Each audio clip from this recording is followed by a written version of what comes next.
Okay. Hello, everybody. Welcome to day two of Apparel Textile Sourcing's first virtual trade show. We're going to get our seminar series for the day started, or virtual seminar series, rather. Our first speaker, his name is Kirby Best. He is the CEO and chairman of OnPoint Manufacturing. The title of his talk today is On-Demand Manufacturing and the Fashion Industry Post-COVID-19. So I'm going to go ahead and let Kirby take it away. Great.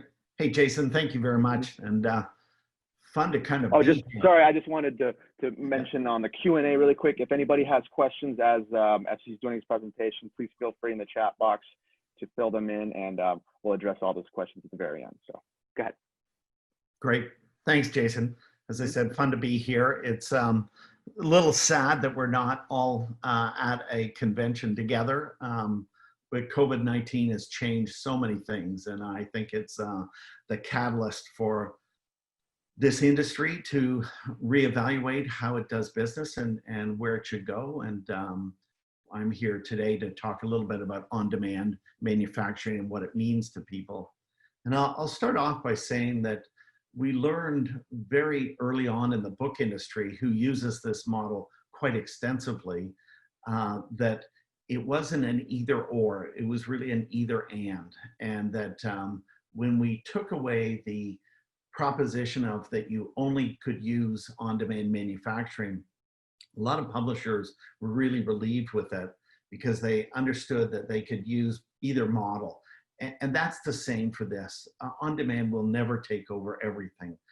We jokingly say tube socks and t-shirts will probably never be made on demand. And then I'm going to correct myself by saying that we do t-shirts, and we do very expensive t-shirts custom made. And so it does have an unlimited potential. But let's start off. Carla, if we could go to the 5th slide, don't be limited by. I won't waste a lot of time telling about the history of the company. We can get into that at another time, but I think it's very important that we start to address what are the benefits for the average designer or manufacturing company or brand by going to this business model. We all know that you get sidelined by cash issues. Everybody faces cash issues. We all have a horrible situation where minimum runs are required by the traditional manufacturing group. And those minimum runs can prevent people from experimenting with different ideas that could take off. So these are some of the issues that we face. You look at out of stock. This is a very common situation where we haven't guessed right. And we'll talk a little bit about the real benefits of this model as we go forward. And one of them is never being out of stock. And that is one of the biggest benefits. I believe the traditional model limits people in sizes and colors, what we can produce and how many. And that goes back up to cash. If we can only be producing certain limited sizes and colors, it's primarily because we're worried about cash and cash flow. Today, there are incredibly long wait times for production, and this extends right back from when the designer designs a product all the way through to it's on the shelf ready for purchase. It takes an awfully long time in this industry. We've met with designers and brands that it takes up to 17 months from the time the inception of the product till the time that it's on the shelf. That's just a long, long production cycle. And with that comes a whole bunch of risks.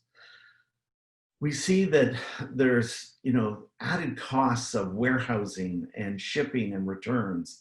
And so there are a lot of things that this model will really help.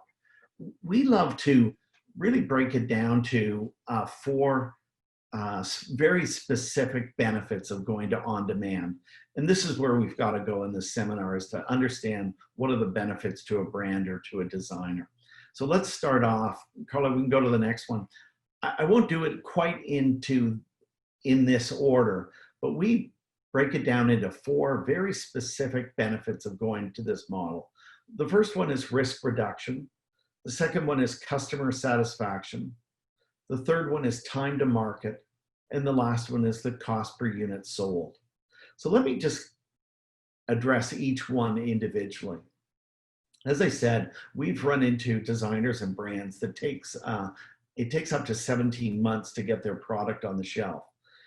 And the issue that this causes is that the risk involved of taking that so long means that a brand has to decide what colors they're going with, what sizes they're going with, all sorts of things, months and months and months in advance. And the numbers are pretty staggering on how wrong we get it. I mean, you look at Burberry burning $36 million worth of product and H&M burning 60 tons worth of products. And they say something like a dump truck full of clothing goes into landfill every 10 seconds. It's just enormous how wrong we do get it. And if you look at why we are so bad at it, is we're guessing on guesses. The retailers have to guess what the consumer is going to buy, and the brands have to guess what the retailers are going to buy, and they have to take the risk on doing that. And it all changes if you can invert the model from buy one, sell one, to sell one, buy one. And so the risk aversion of this model is really quite substantial. And we'll touch on several things again and again in here. The second one is cash. And you look at how much money you have invested in this product cycle development. And that cash could be used for so many other things. If you start to think about where you'd rather have cash, where you might put it into designing new products or testing new products, that's a big, big part of this. And I'm going to address sizing and fit twice or 3 times during this little session. But sizing and fit, when you have to decide what your sizes are well beforehand, you're taking a massive risk that you're not going to run out. We have a little expression, we say, fit's not a sizing issue, it's an inventory issue. And with cash and the risk on inventory, it's a pretty scary proposition what you have to do and the risk you have to take. And so the whole on-demand model is really about being risk adverse. And the last issue is, or the second last issue is time on the risk side.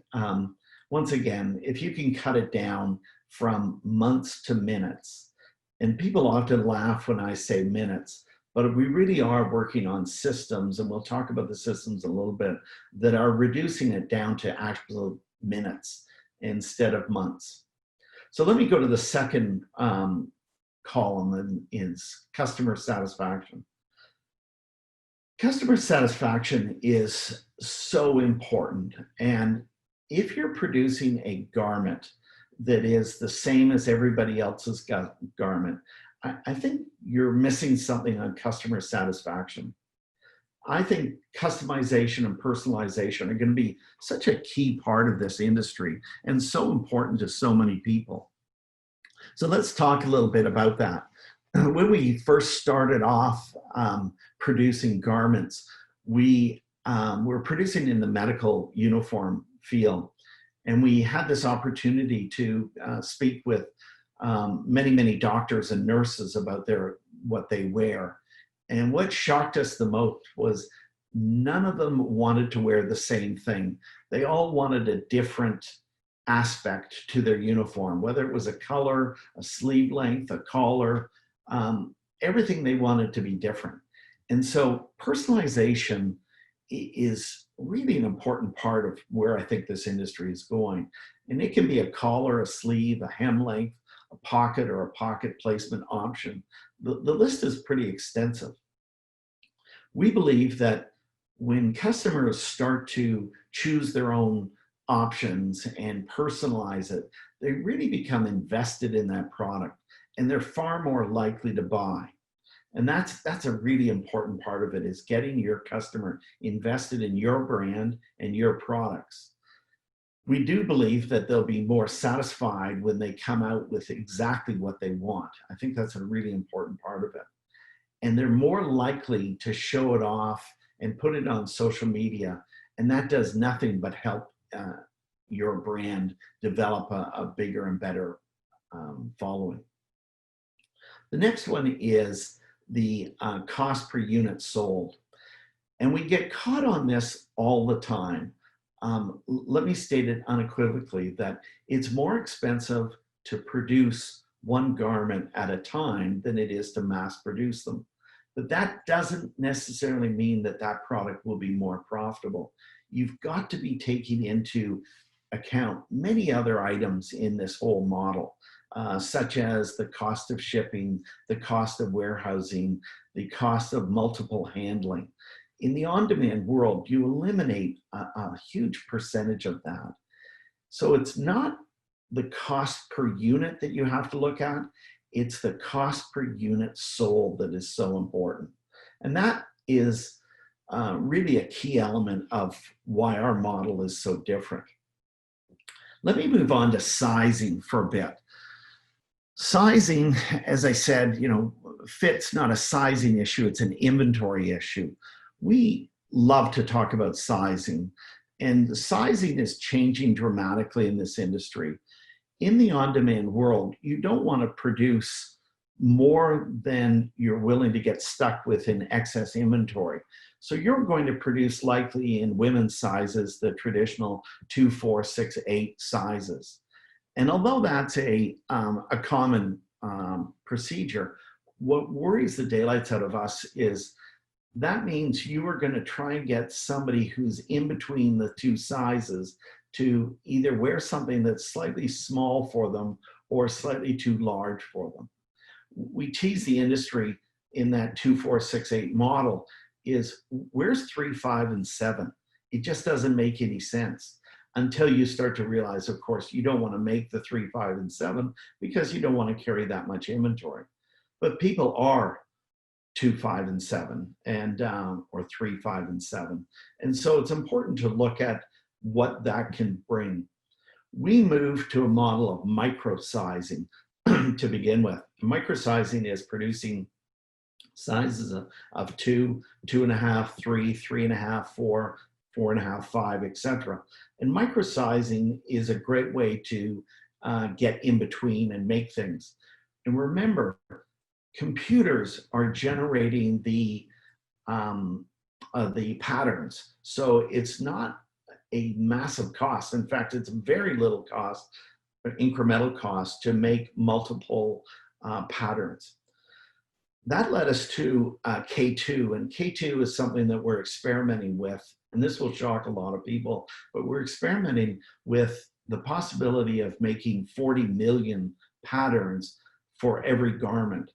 And the reason why we do that is it gives unlimited sizing in every possible direction in 1 millimeter increments. The 40 million patterns then is sorted by an algorithm that when we get your measurements, we will search for the patterns that have the right bust, waist, and then hips. And then we'll search for all the patterns that meet those first 3 criteria and then have all the height issues. And the last thing that we search for is the diagonal issues. And people are shocked when I say the Dolly Parton issue. But right now, the difference is not everybody is the perfect 36, 24, 36. It's often that it'll get skewed in a diagonal fashion. And that model will work very well. The only reason why we went to the K2 model of 40 million was because at this stage, it takes 2.5 days of the best professionals in the world trying to use the MTM models that are out there by some of the great software companies such as Gerber. And that we felt was just too long. And we are pushing Gerber to get that time down. In fact, we're trying to push them down to 3 minutes.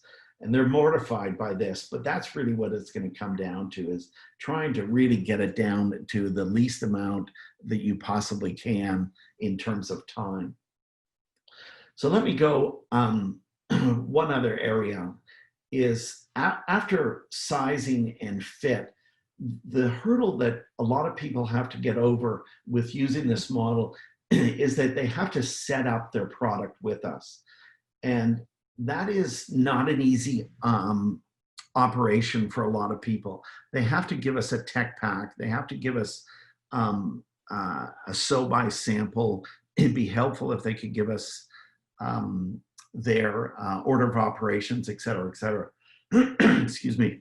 And that takes time. We often have to charge for this setup. And in the future, what will happen is that that setup will get to be less and less expensive and take less and less time. My goal is to actually break it down to about a 3-minute setup. That is our goal. And we think that there's a way to do that. We have been working very closely with several software companies, particularly Gerber. And the Gerber path, we think, will be a major part of the future of this industry. And that, excuse me, is a system that will allow designers to design their product and create their base pattern. And from their base pattern, which we refer to as Lucy, we are saying that once it gets to us with a whole bunch of questions that have been asked, that it should take 3 minutes to set it up. And not only will it take 3 minutes to set up the product, that means 3 minutes to get it up onto either your website or Amazon's website or Unique.Fashion's website. It will put a photorealistic rendering of the product out there with all the pricing, and it instantly becomes orderable. That file will also be sent to different manufacturing companies within our web of manufacturing companies, so that when an end consumer actually goes to purchase it, what they'll do is they will press a button to buy it, and it will search to it will send the order to the factory that is the closest to the end consumer to manufacture it, so it can be shipped very, very quickly to the customer. So that's kind of an overview of some of the benefits of our model. The last one, and the one that is the most important to me, is being environmentally friendly. I go back to the statistics of Burberry burning $36 million worth of clothing and H&M bearing 60 tons. It's almost a gluttony of excess that we've had in this industry. And Ondemand helps limit that. And very few customers who buy an on-demand product return them. And so with the ability to manufacture as close to the consumer as possible and to eliminate the overseas shipping and the multiple handling and the risk that you take at the ports that they're going to be working and not on strike, that all adds up to be an incredible benefit. And that any of the cost that's a little bit more in manufacturing is usually superseded by the reduction in risk or the reduction of hurting the environment and the benefits of being able to make it exactly for your customer. So there's a lot of great things in this model that make it a lot better. Carla, if you want to go to the next slide. I'll talk just quickly about these. Obviously, speed is so important. I think if you can eliminate your product development time down from Lucy all the way through to it being on a shelf to minutes, what you can do with that time is amazing. The personalization side of it is really, really important. Solving for that, I think, is going to be more and more important. I think customers will want it. We jokingly say that I've never met a woman that is very keen on going to the same cocktail party and being seen in the same dress as somebody else. But if you can personalize it, it makes a huge difference. We talked about risk and all the different factors of risk with cash, sizing, time, and inventory. It's a model that really makes a big difference. Profitability. We talked about the cost and the cost per unit sold. I think this is a really important part, is to understand that profitability is what this is all about. And yes, the cost per unit might be higher, but the cost per unit sold will likely be far less.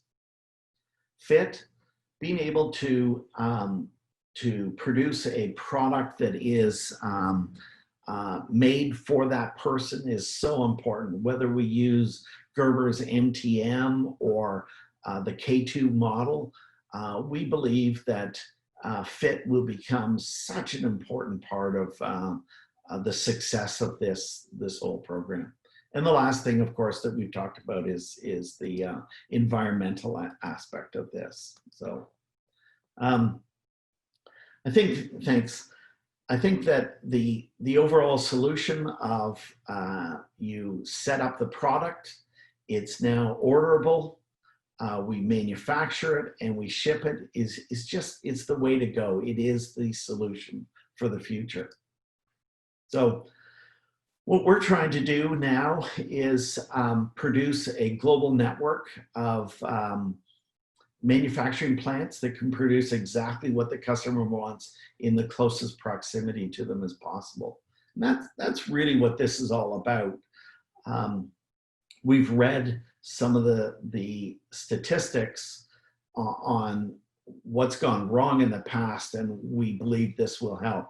I will talk a little bit of our other organization, a sister company called PAT. What PAT is trying to do is put together a global network of software and apps that designers and brands can access and create their products, and have this done almost instantaneously, where it's now on a global basis, both in terms of where it can be sold and where it can be manufactured, and it can be done in seconds. So it is the model of the future for sure. So that's what PAT's about. We hope you'll join the organization. It costs nothing to join it. We're putting it together. We expect to have some really big announcements in the next month or so. And it's taken years to put this together, but I believe that we truly are close. So if I can go to the next slide, Carla. Oh, I'm going to go one more. I'll talk a little bit about the Gerber and the OnPoint Manufacturing on-demand fashion platform. This is where we will have the ability for a designer or a brand to go into a website. That website will contain not only the software needed, AccuMark, to create the product. It will also have apps. One we're developing right now, which is an app that will do research. So if you decide you're going to produce a little black cocktail dress, you can put that into this app. It will go out into the global marketplace and look for all the different little black cocktail dresses there are. It should report back how many they are, what the highest price is, what the lowest price is, what the fabric's being used, and it will encapsulate as much information as allowed and present it back to the designer. And I don't know that they'll make a lot of great decisions, but it'll certainly confirm an awful lot of their thought process on where it's going and how many they should make or produce, or whether it should go on demand or traditional manufacturing. But that's what this is all about, is this on-demand fashion platform that is being developed by PAT. And we will, as I said, have some pretty big announcements on it in the next little while. Let's look at the next slide.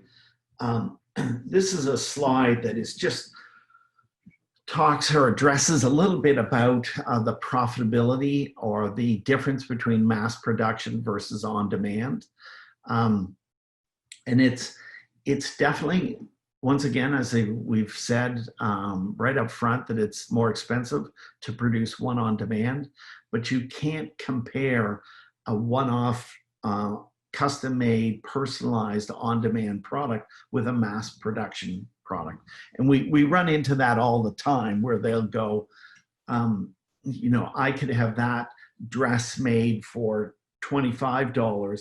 Why are you charging $30 for it? And we go, well, you can't have a personalized, customized, made to measure dress mass produced. It's not possible. So this is, once again, kind of aiming for why this model is more apropos for the industry today. So I think that's really the point that we're trying to make, is that if you look at the 4 big points: risk reduction, the model is far superior; customer satisfaction, making a garment that they want to wear, that they are involved in, invested in, is a really important part of this whole project. The 3rd point, time to market, is just so important, that we reduce that product development time from months and months to minutes. And the last thing is the cost per unit and the cost per unit sold. It's just, those are the 4 issues that you have to just keep focusing on, and not get sucked into this idea that you have to have a lot of inventory because it might not get made in time or anything like that. I think the industry is more than willing to move forward with a model that they're willing to wait a day or 2 for a product that is exactly what they want. I think that is just the bottom line. It's giving the customer exactly what they want when they want it. So that really concludes my presentation for today. I want to thank the Apparel Textile Sourcing group for having us here. It's very bizarre to be on the backside of a presentation and not see audience participation. But now is the time to ask questions and to see if I can answer what your concerns are, or convince you that this is the model to go for. Great, thanks so much, Kirby. We do have some questions that kind of piled in throughout your presentation, so I'll go ahead and read them off down the line and have you answer them. All right, first question: does the customizations of the items, neckline, sleeve length, etc., demand a special kind of pattern and tech pack? And the answer to that is simple. The customization has to be designed by the designer. So they will design, if they want to offer 3 sleeve lengths, a short, a mid-length, and a full-length sleeve, they will actually design the 3 sleeve lengths, and they will be put in the tech pack, so that when the consumer goes in to purchase and chooses the mid-length, the system will go out into the library and choose the pattern pieces that reflect the purchase order, and that's how it's made. So it's, yes, it has to be designed by the designer as an option. Fantastic. Okay, next question. How does On-Demand work with fabric and hardware availability on items such as core items and or carryover styles? Does your client buy stock in any given fabric/hardware? If not, how do you ensure you always have the correct fabrics/hardwares on hand for your orders coming in? Yeah, no, that's a great question, and one that we struggled with immensely when we started the company. So the answer is the customer supplies all of their product and all of their hardware to us. And so they get the benefit of buying whatever they want to do, and we keep it on hand.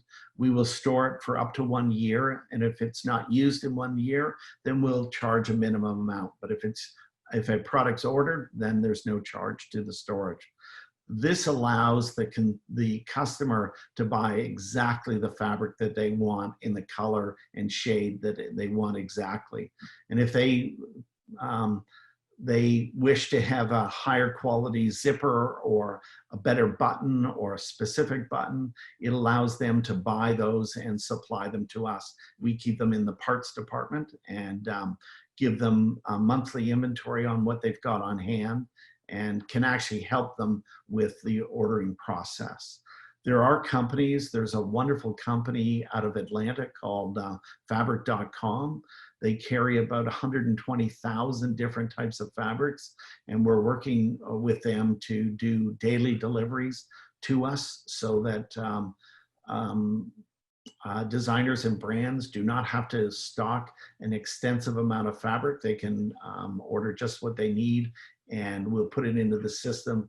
Eventually, what will happen is that when the order comes through from a customer, it will trigger an order from the supplier, and they will ship the fabric in directly so that it can be made the next day. So there's all sorts of ways to get to find a solution, but we just have found that customers want to buy their own product and they don't want us putting up a big markup on it. So that's what we came up with. Great. I'm going to put that the link to that website. You said fabric.com and send it over. Yes. Okay, next question. Are you offering the micro sizes currently, or is this down the road? No, the micro sizes can be done today. So when you bring the product to us, you can specify that you want those micro sizes done. So yes, we can do that today. Great. Okay, next question. If this model handles the fulfillment stages, do you utilize and follow the client's packaging requirements / branding / branded packaging? Who is responsible for sourcing the packaging? Great, 2 questions. So the first one, we will package it in whatever the brand has asked us to package it in. And we watch this quite closely, and it's very interesting. You know, we started off in our own brands packaging in tissue paper and a beautiful sticker on it in a white box. And then when we found what the consumer was getting was a squashed, dirty package that was all roughed up. So a lot of people end up going back to a poly bag. And so that is dictated by the customer, and we follow that exactly. And if it's special other than the poly bags that we have standard, then yes, they have to supply it. Great. Okay. Next question. Wondering if your company OnPoint has experience with luxury apparel and or swimwear? I would say yes on the luxury apparel, definitely no in swimwear. It is something that we don't touch at this moment. We hope when we open a second and third factory that we'll be able to specialize in products like that. But in the luxury wear, I think you could look at a lot of the brands that we deal with. If you go to Catla, which is a new brand, or Connecticut Country Clothing, or Vesta Studios, or one of my favorites is Robert Stoltz. These are the beautiful Loden coats that are traditionally worn by Austrian and Swiss European countries, and a lot of them are made here in our factory and shipped overseas. So I would consider that a luxury goods, but a lot of our customers make beautiful, beautiful products that I would consider luxury garments. Bespoke Southerly being another one. Okay, next question. How would you control that the fabric that how would you control that the fabric that the designer chose for the item, example, dress, would be available at the different manufacturing facilities? So how would you control? No, that is a great question. So we would ask the brand, are they willing to buy the additional product for each factory, or specialize in having one factory concentrate on that product. And what happens is if you've chosen that, yes, you want it just in one factory because you don't want to invest in the extra inventory, then that one factory will specialize in it, but it might cause a day or two longer shipping as it goes further away from a centralized factory. So it's a great question to ask. Right now, there is only one OnPoint factory, so it would all be stored in our Florence, Alabama factory. And so that's not an issue today, but in the future, our second factory, which we're exploring several cities right now, we will ask the designer, do they want to split their fabric or do they want to have it all in one place? So it really becomes a mathematical cost decision, whether they want to go multiple places or keep it in one place. Okay.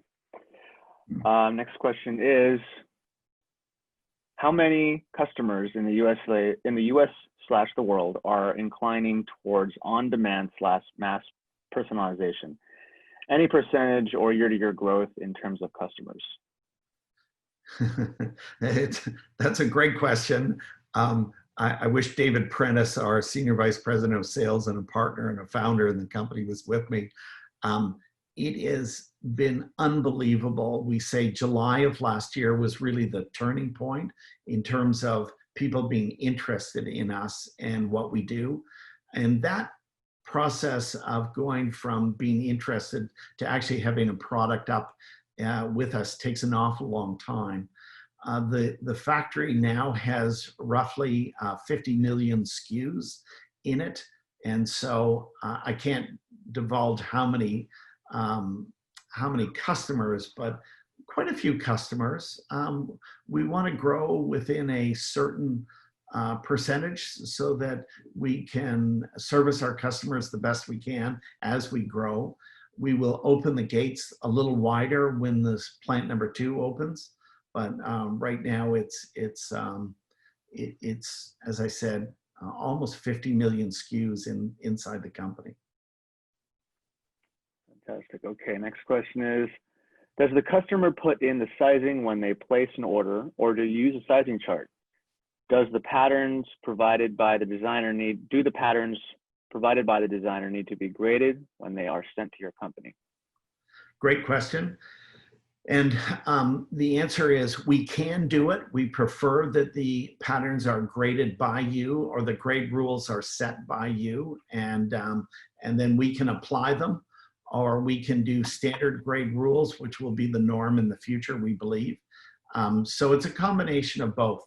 Our preference is that we get a very detailed tech pack with all the grade rules, the lay rules, all the different specifics that you want done to your product, so that you control that as much as possible rather than us dictating what we do. So it definitely comes from the customer. Okay, got a few more minutes here, so I'm going to go through these a little quicker. Next question is, what is the timeline for the second and third factories? I wish my investors were listening on. We hope to have an announcement by midsummer on the second factory. The third factory will probably not happen until 2021 because it takes a little while to get one of these things going. The second factory is fully designed, fully engineered, and ready to go. I think if you saw it, you'd be quite shocked. I love this part of the business, and we've designed something that is a combination of conveyor belts, robotics, and moving shelves. And so it's really quite phenomenal, the automation that we can put. But on that note, what we do is we keep the beautiful craftsmanship that our sewers produce intact, so that even though the product moves automatically and everything is automated as possible, but the artisans, the sewers still put the product together by hand. And it's one of my loves in life, is watching sewers sew products together, because it really is quite something. So we have said, other than the sewing part, if you've touched it, we've lost money on it. So everything else is automated from the time that the product arrives till the time that it goes out. Other than the sewer sewing it, the inspectors inspecting it and the packers packing it, no one touches the garment. And I'll give you a great example. We're working with this firm now that ships us electronically, sends to us a different pattern on every order. And that order, I got to try it the other day, and I ordered it at 5 o'clock on a Sunday evening. By 5:01, I had the confirmation. By 5:40, it was in our factory. By 5:43, it was on the cutters. It was cut on a Sunday afternoon. It was sewn on a Monday and shipped on a Monday. And I had it Tuesday up in Nashville. So we're seeing unbelievable timeframes being dropped on this through automation. Right. All right. We got a couple more here. I'm going to try to keep the answers a little shorter just so we can try to get as many as we can in. Got it. Do you have experience in t-shirt manufacturing? Yes, we do. Yes, we do. We do manufacture t-shirts up to 100 a day right now. We've done, I think, one day of 250, but yes, we make t-shirts. Fantastic. Okay. Customers are now seem to prefer contactless buying in COVID times. This fits true in manufacturers' case too. As a manufacturer, are you adopting any contactless methods right from order placement to dispatch? Well, I would say it's 100% contactless. It's in terms of human to human, it is you place your order on a website, it comes through to us, it's manufactured and shipped directly back. No one is involved in that process directly. Right. Where are your factories located? Our current factory, our only factory right now, is in a town called Florence, Alabama, in the northwest corner of Alabama. You'll hear it in the song Sweet Home Alabama. It talks about the shoals, and we're a part of Muscle Shoals. Very proud of it. Okay, next question is, I think he's trying to ask, as a media, can I visit your factory for an experience? I think he means is he able to visit your factory? And he does media, I suppose, is the question. Well, two things. We'd love visitors to come. Obviously, at this time, it's a little tenuous with masks and COVID-19. There are lots of videos on our site that show everything. But yes, we enjoy visitors coming during normal times.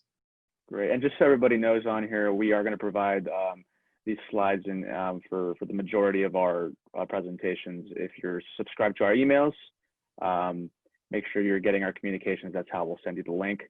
And also for OnPoint's information, if you go to the Apparel Textile Sourcing website and you go to the Education tab for for ATSV, you can click on his seminar, and there'll be a link to OnPoint's website as well. So all the information's on there. Let's see if I can squeeze a couple more in here.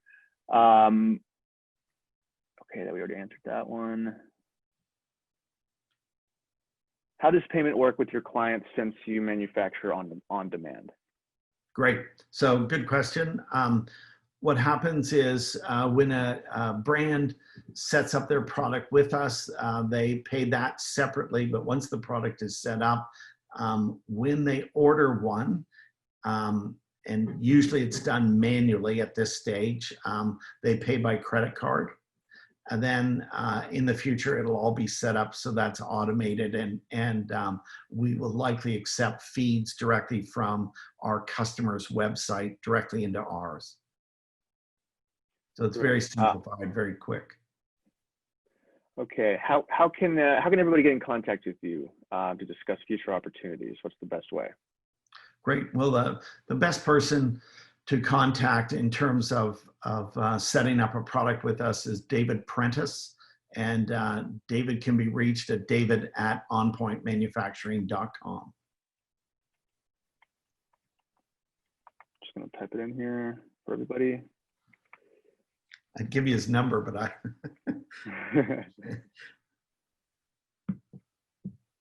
Okay. Okay, so I just sent his email on the Q&A. Let's see, we have a couple on the chat function. I do have David's phone number. It's 615-579-1090. And that is David. David Prentiss.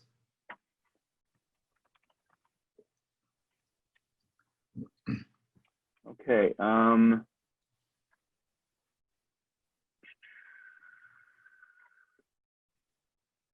Let me know who can join PAT.